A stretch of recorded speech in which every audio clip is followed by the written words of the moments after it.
আসসালামু আলাইকুম। প্রবাস কথার সবাইকে শুভেচ্ছা জানাচ্ছি। আমি এম কে রহমান লিটন, ইতালির রোম থেকে। দর্শক, দীর্ঘদিন ধরেই আপনারা জানেন যে বেশ কয়েকবার বলেছি যে ইতালিতে যারা স্টুডেন্ট ভিসায় স্টুডেন্ট হিসাবে আপনারা এখানে স্টাডি করতে আসতে চাচ্ছেন, তাদের জন্য একটা সঠিক রাস্তা বা সঠিক উপায় দেখানো। সেটি বিভিন্ন ব্যস্ততার কারণে হয়ে ওঠেনি এতদিন। আজ আমরা এসেছি সেই বিষয় নিয়ে কথা বলতে এবং সেই বিষয় নিয়ে বিস্তারিত মোটামুটি একটা ধারণা দিতে, এবং পর্যায়ক্রমে এটা চলবে। তা আশা করি সবাই ভালো আছেন।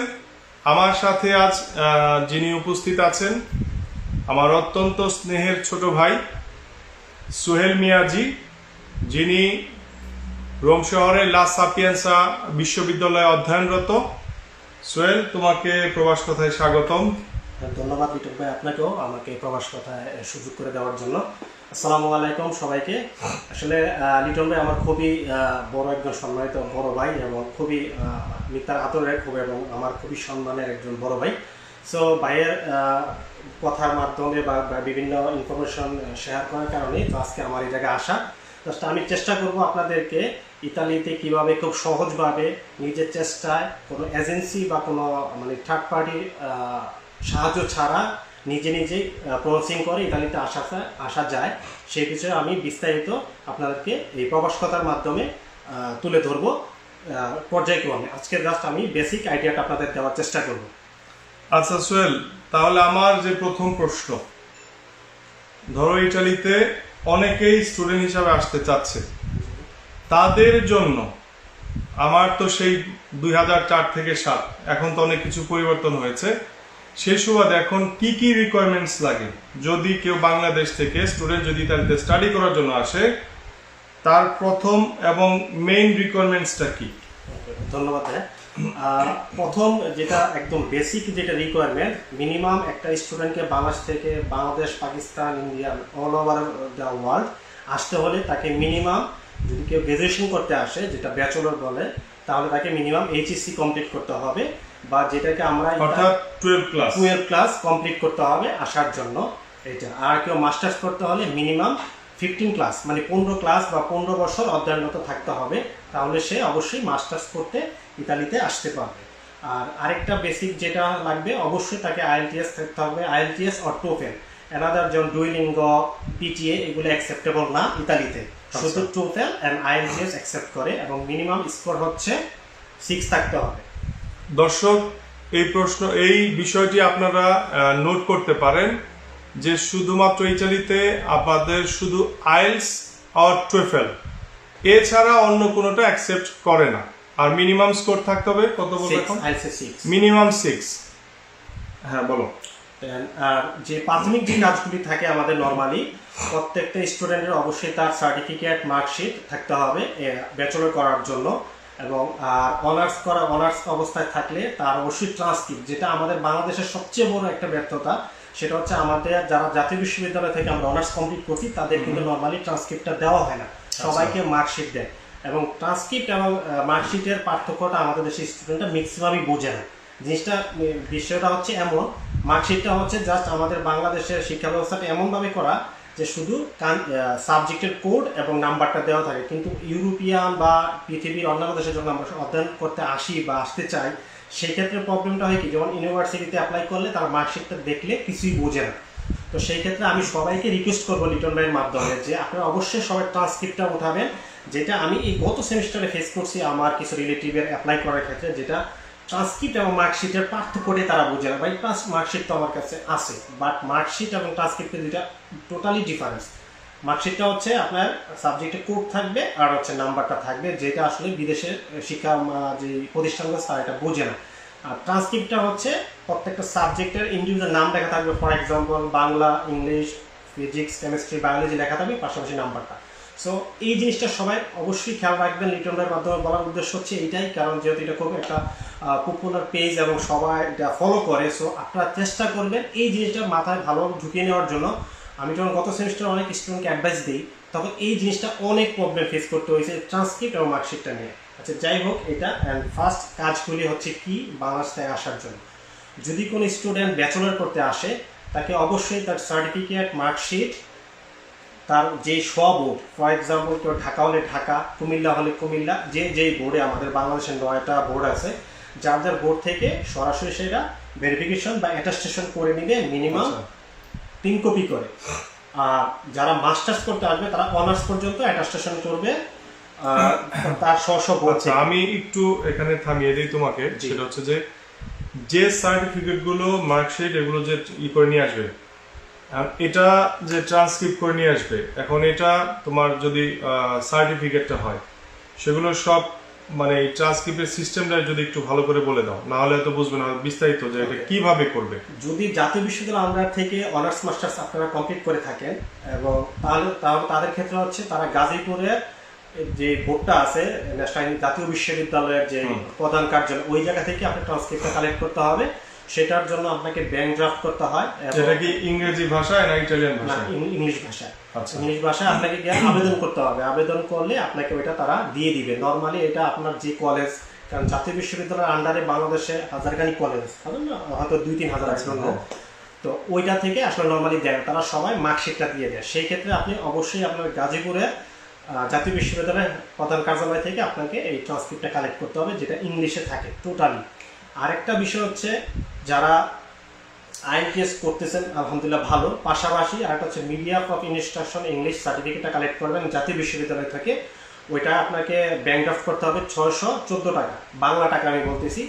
এটা অনেকেই জানে না, বা অনেক এজেন্সি এটা অনেকভাবে করে, বাট এটা হচ্ছে আপনারা ক্লিয়ারলি এটা 614 টাকা আপনাকে ব্যাংক ড্রাফট করতে হবে। হয়তো ব্যাট সহ 645 টাকা যাক, এদিক সেদিক হতে পারে।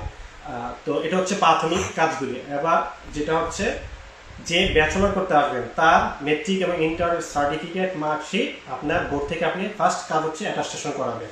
আর যে মাস্টার্স করতে আসবেন তার অনার্সের সার্টিফিকেট আপনার জাতীয় বিশ্ববিদ্যালয়ের যেটা গাজীপুরে, ওইটা থেকে আপনি সত্যায়িত করবেন। হ্যাঁ, এটা কথা আছে যে ভাই আমি বিবিএ করছি, এমবিএ করছি, আমি কোথা থেকে ভেরিফিকেশনের জন্য করব? এক্স্যাক্টলি। এটা হচ্ছে আপনার private university, for example Ahsanullah হতে পারে, নর্থ সাউথ হতে পারে। যদি নর্থ সাউথ হয় তাহলে নর্থ সাউথের রেজিস্ট্রার অফিস থেকে আপনার সার্টিফিকেট এবং মার্কশিটগুলি ভেরিফিকেশন করবে, বা অ্যাটাস্টেশন যেটা বলি। আরেকটা কোশ্চেন থাকে সবার মনে, যেটা আমি একবারই বলে দিচ্ছি, যে ভাইয়া আমার তো জাতীয় বিশ্ববিদ্যালয় আন্ডারও নাই, আমি প্রাইভেট ইউনিভার্সিটি, আমি ঢাকা ইউনিভার্সিটির 7টা কলেজ থেকে পাশ করছি, তাইলে আমি কোথা থেকে নিব? এটা অনেকেই অলরেডি আমি এই কোশ্চেনটা পাইছি। সেই ক্ষেত্রে আপনাকে নিতে হবে জাতীয় বিশ্ববিদ্যালয়ের না, ঢাকা বিশ্ববিদ্যালয়ে আপনার রেজিস্ট্রার অফিস থেকে আপনাকে এই সার্টিফিকেটটা কালেক্ট করে এই সার্টিফিকেটগুলিকে ভেরিফিকেশন করতে হবে। এটা হচ্ছে প্রাথমিক একদম কাজ। আর সেকেন্ড কাজ হচ্ছে, সবগুলি যখন অ্যাটাস্টেশন করাই ফেলবেন, দেন আপনি এডুকেশন মিনিস্ট্রি থেকে আপনার এই কাগজগুলিকে সত্যায়িত করবেন। সেটা করতে হলে হচ্ছে সচিবালয়ের 2 নম্বর গেট দিয়া সকাল 10টা থেকে এটা খুলে দেয় সবার জন্য, উন্মুক্ত। আপনি ওই জায়গা থেকে কাগজগুলি ভেরিফিকেশনের জন্য বা অ্যাটাস্টেশনের জন্য করতে পারবেন। এটা করা হয়ে গেলে দেন আপনি চলে যাবেন হচ্ছে পরের দিন পররাষ্ট্র মন্ত্রণালয়, সেম প্রসিডিউর, সঙ্গে সকালে জমা দিবেন, বিকালে আপনাকে গুলি সার্টিফিকেট ব্যাক দিয়ে দিবেন। এটা হচ্ছে আমাদের বিদেশে বা অধ্যয়ন করতে আসতে প্রথম একদম প্রাথমিক কাজ। আচ্ছা, এখানে একটু থামিয়ে দিই আবার, যেটা সেটা হচ্ছে যে এই যে ফরেন মিনিস্ট্রি, তারপরে হচ্ছে তোমার এডুকেশন মিনিস্ট্রি যেগুলো করবে, অ্যাটাস্টেড করবে। এখন যেমন আমাদের সময় ছিল, আমাদের ইটালিয়ান ভাষায় এটাই করতে হতো, ট্রান্সলেট করতে হতো, তারপরে হচ্ছে ল মিনিস্ট্রি, ফরেন মিনিস্ট্রি। তো এখন এটা কি ইংরেজিতেই করবে তারা? হ্যাঁ, ইংরেজি অ্যাকসেপ্টেড না, এটা পরবর্তীতে আছে, আমি বলবো, এটা আছে। ও আচ্ছা, সরি, তাহলে কন্টিনিউ করুন। এটা হচ্ছে প্রাথমিক কাজগুলি করার পরে দেন আমরা ইউনিভার্সিটিতে অ্যাপ্লাই করব। আপনি যে ইউনিভার্সিটিতে পড়তে চাচ্ছেন আপনি অ্যাপ্লাই করবেন। দেন দেখুন, এর পাশাপাশি আপনি এই যে আমরা 3 কপি করে করছি, 1 কপি আমরা জমা দিব হচ্ছে Italian MBC authorise translation centre, for example Tata soft translation centre 2টা আছে আমাদের দেশে। ওইটা থেকে আপনাকে ইতালিয়ান ভাষায় আপনার সব সার্টিফিকেটগুলোকে সত্যায়িত করে নিয়ে আসতে হবে। দেন হচ্ছে আরেকটা সেট যাবে হচ্ছে IOM, ইন্টারন্যাশনাল মাইগ্রেশন অর্গানাইজেশন, যেটা জাতিসংঘের একটা সংস্থা। যে সংস্থাটা আপনার প্রাথমিক আমাদের সার্টিফিকেটগুলিকে ভেরিফিকেশনের কাজ করে দেয়, ভেরিফাই করে দেয় যেটা জেনুইন সার্টিফিকেট, ওইটা করতে হবে। আর পাশাপাশি অবশ্যই আপনাকে অ্যাপ্লাই করতে হলে পাসপোর্ট ইজ ম্যান্ডেটরি। আর আরেকটা কোশ্চেন থাকে যে মানুষের পাসপোর্টে ভাই আমার পেশাটা কি থাকবে, এটাতে তেমন একটা প্রবলেম হয় না। অবশ্যই স্টুডেন্ট যেহেতু আপনি পেশাটা স্টুডেন্টে দিবেন, আর কেউ সার্ভিস হোল্ডার থাকলে সেও এটা অ্যাপ্লাই করতে পারবে, ওইটাতে তেমন একটা কোনো প্রবলেম হয় না বা সমস্যা এখন পর্যন্ত চোখে পড়ে না। এই তো ভাই। আচ্ছা, তোমাকে অনেক ধন্যবাদ। কারণ দর্শক আশা করি আপনারা বুঝতে পেরেছেন। আরেকটি বিষয় আমি বলে রাখি, সেটা হচ্ছে যে আজকে আমরা কোনো রকম ঘোষণা ছাড়াই এসছি এই স্টুডেন্টের বিষয়ে। হয়তো বা এই সময় আপনারা অনেকে অপেক্ষা করেন যে ইতালির সম্বন্ধে কিছু আপডেট আপনাদের মাঝে দিব, সেটা দিব, অবশ্যই আমরা দিব। আগামীকাল আপনাদের যে এখনকার যে সবচেয়ে হট নিউজ, যে তুরস্ক হয়ে যে যারা আসছে কোয়ারেন্টাইন মেনটেন করে তারা কিভাবে আসছে, সেটা একদম যারা প্র্যাকটিক্যাল এসছে এর মধ্যে একজনকে নিয়ে আসবো লাইভে আগামীকাল খুব সম্ভবত রাত 9টায় আপনাদের সাথে বিষয়টি তুলে ধরবো। যা হোক, আজকে স্টুডেন্ট ভিসা নিয়ে কথা হচ্ছে। যারা স্টুডেন্ট আগ্রহী তারা অবশ্যই এই বিষয়ে আপনারা মনোযোগ দিয়ে শুনবেন, এবং যারা এখন আসছেন তারা পরবর্তীতে শুনে নেবেন। এখন মূল ব্যাপার হচ্ছে যে এইখানে স্কলারশিপ, যারা ফুল স্কলারশিপ পাবে তাদের ক্ষেত্রে রিকোয়ারমেন্টস কত আইলস? স্কলারশিপটা পাওয়ার জন্য প্রাথমিক যেটা স্কলারশিপ, মানে আমরা যেটা প্রথম বছর আসার পর, ওইটার জন্য তেমন একটা রিকোয়ারমেন্ট লাগে না। কারণ হচ্ছে নর্মালি আপনি ভিসা পেয়ে আসতে পারলে, ইউনিভার্সিটি অ্যাডমিশন হলে প্রথম যে স্কলারশিপটা এটা হয়ে যায়। কিন্তু স্কলারশিপটা কন্টিনিউ করতে গেলে অবশ্যই আপনাকে মিনিমাম একটা ক্রেডিট কমপ্লিট থাকতে হবে বা করতে হবে, একটা ভালো রেজাল্ট করতে হবে। মিনিমাম একটা ক্রেডিট কমপ্লিট করলে দেন স্টেপ বাই স্টেপ আপনার এই স্কলারশিপের ইয়ারলি কন্টিনিউ হতে থাকবে। তো এই বিষয়ে আমরা ইনশাল্লাহ বাইরের পেজের মাধ্যমে আরো কয়েকদিন আমরা বলবো, বিস্তারিত আস্তে আস্তে বলবো। আজকে জাস্ট প্রাথমিকভাবে আসছি, তাই জাস্ট একটা প্রাথমিক আইডিয়া দেওয়ার আপনাদের চেষ্টা করলাম। ইনশাল্লাহ নেক্সট এপিসোডে আপনাদের স্টেপ বাই স্টেপ আমি সবগুলো। আচ্ছা, এখন আরেকটা তোমাকে আরেকটা প্রশ্ন করি, যেটা এখানে অবশ্যই বলা দরকার, যে সেটা হচ্ছে যে স্কলারশিপের যে বিষয়টা, এটা সাধারণত কোন সেমিস্টারে দেয়? স্কলারশিপের বিষয় ইতালিতে নরমালি 2টা সেমিস্টার থাকে। একটা হচ্ছে সেপ্টেম্বর অক্টোবর সেশন হচ্ছে স্কলারশিপের আওতাধীন, এবং এইটাতে ইন্টার কমপ্লিট করা ব্যাচেলর এবং মাস্টার্সের জন্য আসতে পারবেন, এবং এইটাতেই ফুললি ফান্ডেড স্কলারশিপ হয়। বাট আরেকটা সেমিস্টার আমাদের আছে, সেটা হচ্ছে অনলি ফর মাস্টার্স, এবং সেটা হচ্ছে জানুয়ারি সেশন, বাট ওইটা হচ্ছে সেলফ ফান্ডিং এ, ওটাতে কোনো সুযোগ সুবিধা গভর্নমেন্ট দেয় না। এটা আপনার নিজের টাকা আপনাকে পড়াশোনা করতে হবে। এখন যারা পিএইচডি করতে আসবে তাদের জন্য সেম তারাও কি স্কলারশিপ দেয়? অবশ্যই আছে, স্কলারশিপ আছে, এবং হাই পেড স্কলারশিপ, মোটামুটি বিগ অ্যামাউন্ট স্কলারশিপ দেওয়া হয় যারা পিএইচডি করতে আসে। এটাও একটাই, সেপ্টেম্বর অক্টোবর সেশন, আর January session totally self funding. But স্কলারশিপের পিএইচডি ক্ষেত্রে টোটালি ডিফারেন্স, কারণ পিএইচডি বিষয়টা হচ্ছে ফান্ডের বিষয়টা থাকে, এটা সবসময় ফান্ড থাকে। আচ্ছা, তো এখন যদি যারা ফুল স্কলারশিপ পাবে, যদি তারা পায়, তাদের ক্ষেত্রে কি কেমন অ্যামাউন্ট তারা মানে পেতে পারে? লাজিওর উপরে ডিপেন্ড করে। ফর एग्जांपल সিটি এবং বিভিন্ন বিভাগের উপর ডিপেন্ড করে। যেমন আমাদের রোম শহরে লাসিও এটাতে দেয় 5000 ইউরো ইয়ারলি। এটা ইনক্লুড থাকে আপনার হোস্টেল থাকে, অ্যাকোমোডেশন থাকে, accommodations, transportations, food, all everything include থাকে। আচ্ছা। আর যারা নিজ খরচে পড়বে, যেমন লা সাপিয়েন্সার ক্ষেত্রে এখন সেমিস্টারের ফিটা কত? এটা আমার অনেক আগে ডিপেন্ড করে সাবজেক্ট উপরে। Normally 1200 euro normally tuition fees, but যারা স্কলারশিপ হচ্ছে ফুললি তারা তো সম্পূর্ণ ফ্রি। কিন্তু যারা আমি নিজের খরচে যদি পড়ি 1200 ইউরোর মতো, সব সাবজেক্ট উপর ভেরি করে 1200 থেকে বেশি হবে, একটু কম হতে পারে 2200 ইউরো পর্যন্ত। যা হোক, তাহলে তো সেই দেখা যায় সেই আগেরটাই আছে মোটামুটি। আর এখন আইএলটিএস কি একদম ম্যান্ডেটরি কিনা? আইএলটিএস বিষয় আসলে এটা একটা বিষয়। আমাদের ইতালিতে যে ইউনিভার্সিটিগুলো আছে, ম্যাক্সিমাম ইউনিভার্সিটি আইএলটিএস রিকোয়ারমেন্টটা তারা ম্যান্ডেটরি না। এটা হচ্ছে কিছু ইউনিভার্সিটি এবং কিছু সাবজেক্ট জন্য ইজ ম্যান্ডেটরি, বাট সব ইউনিভার্সিটির জন্য। যেমন এই বছর আমি অনেক স্টুডেন্টকে রেফার করছি, অনেকে অ্যাপ্লাই করতে হেল্প করছি, উইদাউট আইএলটিএস তাদেরকে অফার লেটার ইস্যু করে দিচ্ছে। বাট এটা আমাদের বাংলাদেশ ইতালি এমবিসি বলতে পারে যে তাদের একটা স্বঘোষিত নিয়ম করে দিচ্ছে যে আইএলটিএস 6 হলে ফাইল সাবমিট করা যাবে না, যদিও এটা কোন ইউনিভার্সিটির বাধ্যতামূলক নিয়ম না, কিছু ইউনিভার্সিটি ছাড়া। বুঝতে পেরেছি। অর্থাৎ মানে এটা আসলে ইউনিভার্সিটির কোনো নিয়ম না, এটা আমাদের বাংলাদেশের ওখানে যে ইতালি যে বিএফএস এর যে ইয়াটা, এরা এই ঝামেলাটা করছে, বাট এই ইন্ডিয়াতে এই সমস্যাটা নেই। আচ্ছা, তাহলে আশা করি এটাও সমস্যার সমাধান হবে। ইনফ্যাক্ট আমরা প্রবাসকতার পক্ষ থেকে চেষ্টা করবো সমাধান করার জন্য।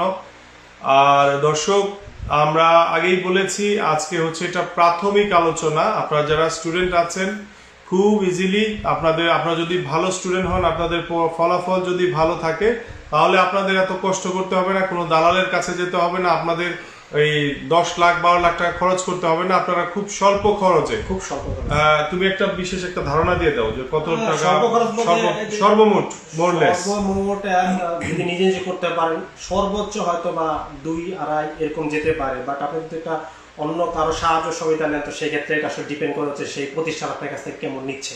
বাট আপনি যদি নিজে নিজে করতে পারেন টিউশন ফি সহ এভরিথিং 3-4 মধ্যে ইনশাল্লাহ হয়ে যাবে আপনাদের। আচ্ছা, যদি আপনার স্কলারশিপ না পান, তাহলে 3-4 মধ্যে আপনাদের ঝামেলা শেষ, অর্থাৎ 3-4 লক্ষ। আর আইএলটিএস এর পয়েন্ট জিজ্ঞেস করেছেন একজন, কয়েকবার লিখেছেন, হয়তো বলাই হয়েছে 6। আপনার আইএলটিএস এর রিকোয়ারমেন্টস যদি চায় তাহলে মিনিমাম 6 হলে আপনি আবেদন করতে পারবেন। হ্যাঁ, তাহলে দর্শক আপনারা মোটামুটি নিশ্চয়ই বুঝতে পেরেছেন যে কথাটা সুস্পষ্ট। এবং আরেকটা সাথে সাথে আমি আরেকটা বিষয় সংযুক্ত করি, সেটা হচ্ছে যে আপনারা যখন স্টুডেন্ট ভিসা এখানে আসবেন, আপনাদের এইটুকু মোটামুটি নিশ্চিত থাকতে পারেন যে ইতালিতে স্টুডেন্ট ভিসা এসে কেউ কাউকে ফেরত পাঠায় না, যেটা একটা সময় পাঠাতো। আগে পূর্বে এই সুযোগটা ছিল না, যেমন আমাদের সময় সুযোগটা ছিল না যে আমাদের স্টাডি শেষ করে আমাদের দেশে ব্যাক করতে হতো। কিন্তু 2000, আমার যদি ভুল না হয় 2012 পরে এখন এই সুযোগটা প্রায় প্রতি বছরই দিচ্ছে। যারা স্টুডেন্ট ভিসায় আসে তারা প্রতি বছরই যদি তাদের আপনার একটা পার্ট টাইম জব ম্যানেজ করতে পারে, একটা কন্ট্যাক্ট থাকে, তাহলে তারা খুব সহজেই স্টুডেন্ট থেকে সারা জীবনের জন্য থাকার জন্য যে ব্যবস্থা, স্টে পারমিশন, 2 বছর দেয়, সেটা সে করে নেওয়ার একটা সুযোগ থাকে খুব সহজে। এই সুযোগটা খুবই সহজ। ইনফ্যাক্ট আমি নিজেও অনেক ছোট ভাইদের হেল্প করেছি এটা পাওয়ার জন্য, খুব সহজ। তো এই সুযোগটা আপনারা পাবেন, যেটা এখনো আপনার স্ক্যান্ডিনেভিয়ান কান্ট্রিগুলোতে খুব কঠিন, ইনফ্যাক্ট ইউকেতে তো আরো কঠিন। এই সুযোগটা এখনো ইতালিতে আছে, হয়তো বা এটা এক সময় বন্ধ হয়ে যাবে, কিন্তু এখন আছে। সেটা হচ্ছে আপনাদের একটা বিশেষ সুবিধা আপনারা পাচ্ছেন যারা আপনারা ইটালিতে স্টাডি করার জন্য আসবেন। এবং ইটালিতে অনেক ভালো ভালো বিশ্ববিদ্যালয় আছে, যেখানে বাংলাদেশ থেকে এসে অনেকে পিএইচডি করছে, অনেকে বড় বড় অনেকে মাস্টার্স করছে, বিভিন্ন কোম্পানিতে জব করছে, ভালো জব করছে। তো সুহেলকে আমি বলবো আরো কিছু যদি বলার থাকে আজকে বলে, আজকের মতো। আসলে আজকে কোনো প্রিপারেশন ছিল না আমাদের, ভাইয়ার হঠাৎ করে বললো তাই হঠাৎ করে আসলাম।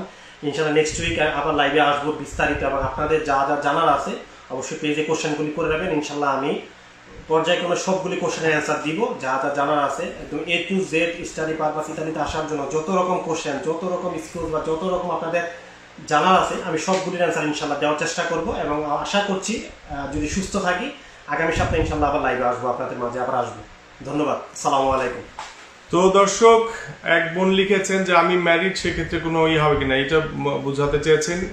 ম্যারিড আনম্যারিড স্টুডেন্ট ভিসার জন্য কোনো বিষয় না, এটা আপনারা মনে রাখবেন যে এখানে ম্যারিড আনম্যারিড কোনো বিষয় না। আপনি যে কেউ, আপনার ভালো স্কোর থাকলে আপনি আসতে পারবেন, আপনি কোয়ালিফাইড হলে আসতে পারবেন। আর সোহেল অত্যন্ত হেল্পফুল একজন ছোট ভাই, ওর দ্বারা একদম ওর বিনা স্বার্থে অনেক হেল্প করেছে, যার কারণে ওকে আমার প্রবাস কথায় আপনাদের মাঝে উপস্থাপন করছি। ইনশাল্লাহ আমরা সকল আরো বিস্তারিত নিয়ে আপনাদের মাঝে আসব, এবং আপনাদের শুধুমাত্র সাহায্যের উদ্দেশ্যে, আর কিছু না। সকল তথ্য দিয়ে আমরা সাহায্য করব। তো আজ এ পর্যন্তই, সবাই ভালো থাকুন, সুস্থ থাকুন। আবার আগামীকাল মনে রাখবেন, আগামীকাল একদম প্র্যাকটিক্যালি যারা এসছে তাদের মধ্যে একজনকে উপস্থাপন করব, তাকে নিয়ে লাইভ করব। আপনারা কি প্রসেসে আসতে পারবেন, যাদের অনেক বড় বিপদ তারা কিভাবে আসবেন সেটি নিয়ে আমরা কথা বলবো। সবাই ভালো থাকবেন, সুস্থ থাকবেন। আর প্রবাস কথা এখনো যারা লাইক বাটনে ক্লিক করেনি, কি করবেন? অবশ্যই লাইক বাটনে ক্লিক করবেন এবং ফলো করবেন। কারণ হচ্ছে লাইক এবং ফলোর মধ্যে আপনার সাথে সাথে যে কোনো লাইভ হলে সেই নোটিফিকেশনটা চলে যাবে। আর অবশ্যই শেয়ার করবেন। আজ এ পর্যন্তই, ভালো থাকবেন, সুস্থ থাকবেন। আল্লাহ হাফেজ, আসসালামু আলাইকুম।